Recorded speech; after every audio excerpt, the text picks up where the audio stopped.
জানেন কি, দুর্গাপূজার 4টে দিনে লক্ষ্মী লাভে রাজ্যের ভান্ডার ভরে গেল। হ্যাঁ, ঠিক শুনছেন, ষষ্ঠী থেকে নবমী মাত্র 4 দিনে বাংলার একটি জেলা শুধু পূর্ব মেদিনীপুরেই বিক্রি হয়েছে প্রায় 33 কোটি টাকার মদ। এবারও মদ বিক্রির তালিকায় রাজ্যের সবার শীর্ষে পূর্ব মেদিনীপুর। দীঘা, তাজপুর, মন্দারমণির মতো পর্যটন কেন্দ্র থাকায় সারা বছরই এখানে মদের চাহিদা বেশি, কিন্তু পুজোর ভিড়ে এবার যেন সব রেকর্ড ভেঙে গেল।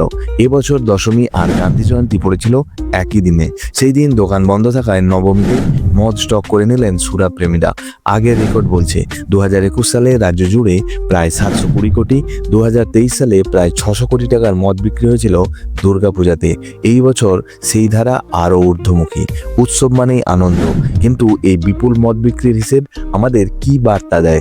এটা কি শুধু রাজস্বের খাতায় সোনার অঙ্ক, নাকি সমাজে এক অদ্ভুত ট্রেন্ড? আপনি কি মনে করেন, এত মদ বিক্রি হওয়া কি স্বাভাবিক, নাকি চিন্তার কারণ? কমেন্টে জানাতে ভুলবেন না।